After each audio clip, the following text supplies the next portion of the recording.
মায়েরা এবং বোনেরা, মহিলা মহল নিয়ে আবার এসে গেছি তোমাদের বেলাদি।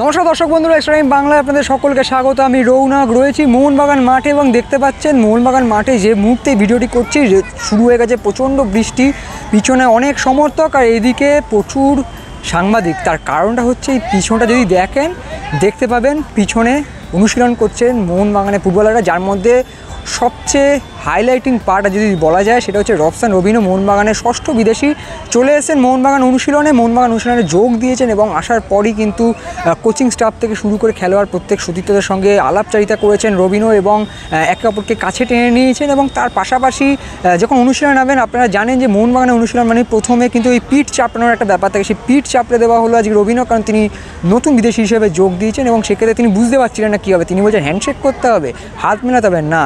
যখন তিনি বুঝতে পারলেন কিছুটা চমকেই গেছিলেন, কিন্তু তারপর অনুশীলনে যোগ দিলেন এবং এই মুহূর্তে দাঁড়িয়েও যখন অনুশীলন চলছে তখন কিন্তু রবসান রবিনো যে প্রথমে মোহনবাগান অনুশীলনের ড্রিলস হয় এবং যে শারীরিক কসরতগুলো হয় সেগুলো কিন্তু করছেন সতীর্থদের সঙ্গে। যদিও এখনও তার জার্সির যে নাম্বার, সে নাম্বার এখনও আসেনি, আনভেল হয়নি। মোহনবাগান জার্সি সবুজ মেরুন জার্সিতে কিন্তু যে অনুশীলনের জার্সি, সেই অনুশীলন জার্সিতে কিন্তু ইতিমধ্যে অনুশীলন শুরু করে দিয়েছেন রবসান রবিনো এবং তার সঙ্গে যথেষ্টই যেটা তিনি ইতিমধ্যেই বলছেন যে 2 সপ্তাহ সময় পেলে কিন্তু তিনি এফসি ম্যাচের জন্য তৈরি হয়ে যাবেন। এবং সেক্ষেত্রে যেটা বলা যেতে পারে যে রবিনো যথেষ্টই ফিট, একেবারেই যে আনফিট একজন প্লেয়ার সেটা কিন্তু এক্ষুনি বলা যাবে না, যদিও পুরো অনুশীলন শেষের পর আপনাদের লাস্ট আপডেটটা জানাবো। কিন্তু এই মুহূর্তে দাঁড়িয়ে যদি বলা যায় সেটা হচ্ছে রবিনোকে নিয়ে কিন্তু উন্মাদনা তুঙ্গে এবং এই বৃষ্টির মধ্যে আপনারা যদি দেখেন পিছনে প্রচুর মোহনবাগান সমর্থক আজকে এসেছেন এই ওপেন ট্রেনিং সেশন দেখার জন্য এবং তার সঙ্গে এত সাংবাদিকের ভিড় সাধারণত ডার্বি ম্যাচের আগে দেখা যায়।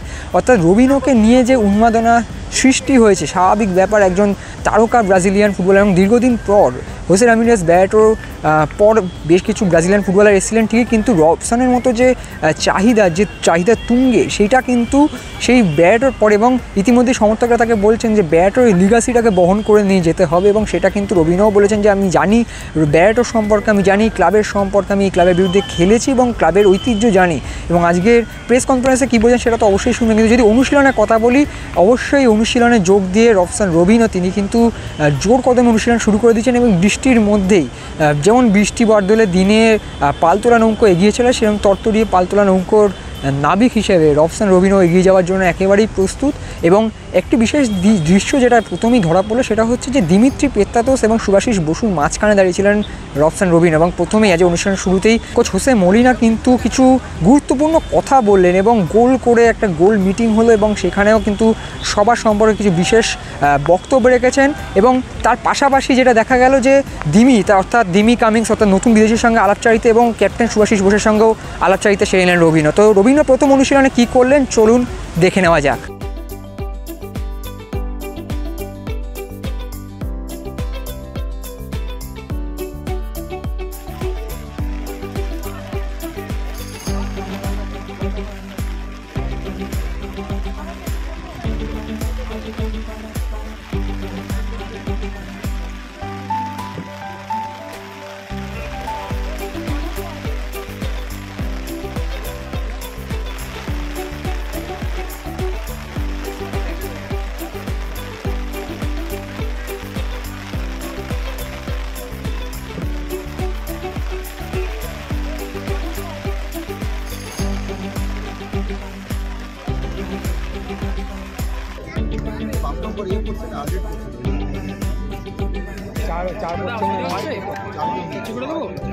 তো ইয়ে ছিল ফাঁপা ছিল, তার মনে হয় 2 বছর জ্ঞান খাবে তো আবার চলে আসবে, চার ইয়ে ছিল না।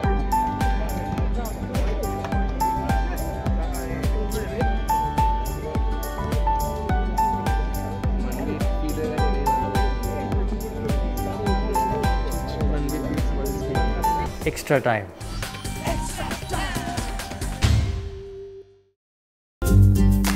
লেটেস্ট নিউজ আর এক্সক্লুসিভ ভিডিওর সঙ্গে আপডেট থাকতে এখনই সাবস্ক্রাইব করুন আমাদের ইউটিউব চ্যানেল। বেল আইকনে ক্লিক করতে ভুলবেন না যেন।